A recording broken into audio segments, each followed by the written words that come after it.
Hello and welcome back everybody, AkMLDL here, and back with another showcase.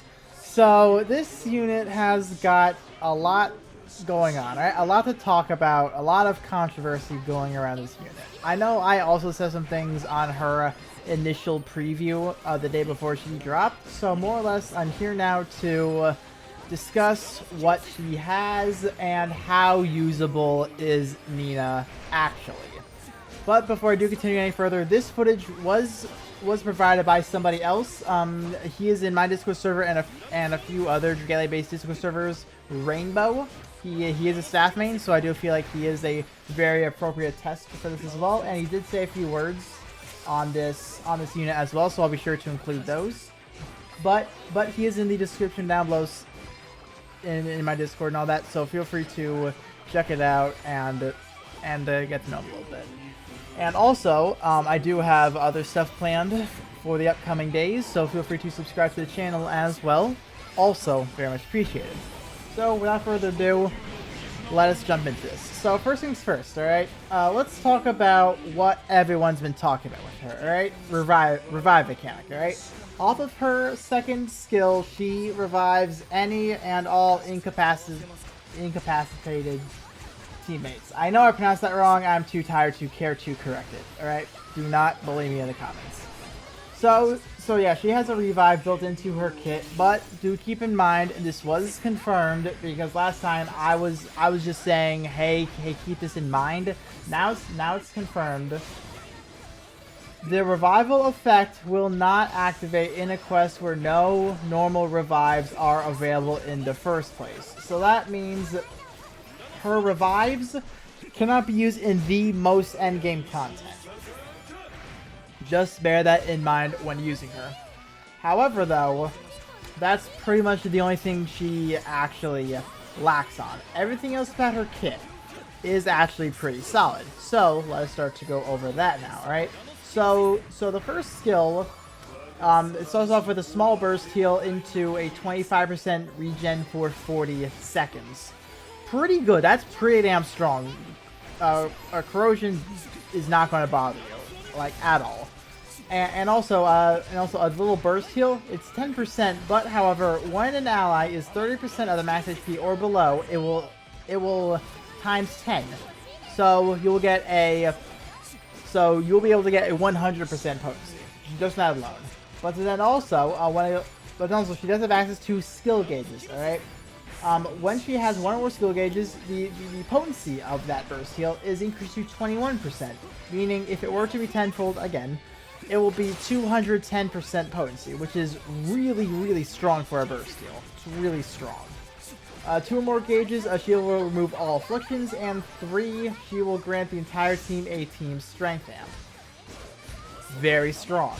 And it does cap at 1, so do keep that in mind. But however, this is also shared skill.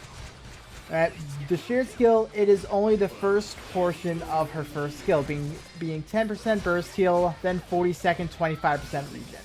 Do not get her shared skill. Not that worth it, honestly. Don't get it. But one thing that kind of like really sells her is that she starts at 3 gauge. Right? She starts at the 3 gauge. Meaning she will immediately have access to the team amp, the remove afflictions, and a 21% burst heal potency that could become the 210. That is really damn good. That's really, really strong.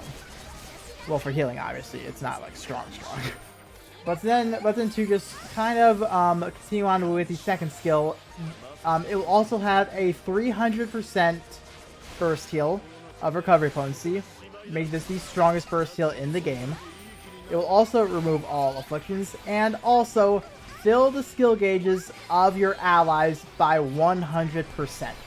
Meaning she has access to an instant prep. Now, she will not be included in this, nor will dragons, and also she will be immune to knockback. The one downside about this skill is that she will be consuming all 3 of her special gauge. This is something because her gauge, it takes time to build. Right? It takes time, probably about a minute to 2 minutes, depending on how well you are playing, I would say. Probably closer to the minute and a half mark. About, give or take. if you were to start at 0. But that is something really, really hindrance, I guess, but not really, because it's like most build-up units nowadays, that's about their sweet spot range, about a minute to 2 minutes, preferably closer to the minute. That's about their sweet spot. So she does have some workarounds, but it's just not my playstyle personally. Is it usable? Absolutely, because for example, you can pop the second skill right of when break happens and just have them skill spam. You can absolutely do that. That's shown in this footage. I don't know if now or somewhere in here, but it's definitely shown. So that is pretty damn good. She does have standard recovery potency co-op, and team strength up equals HP regen. Just makes corrosion that much more worthless. Really, really good. She also has a unique force strike that will dispel. Very nice. And this will be as long as she has 1 or more gauges. So that's pretty easy, I would say. Freeze res, whatever. She can work on Bog all by herself.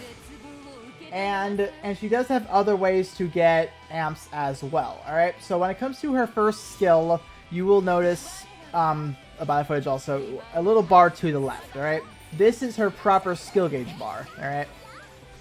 You are able to use her S1 when that bar is not fully charged, but it will consume 1 charge of the gauge, and it will also give you a team strength amp, max of 1, that's tied to a 45-second cooldown.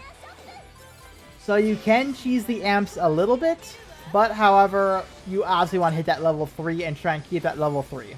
So just really focus on keeping that energy.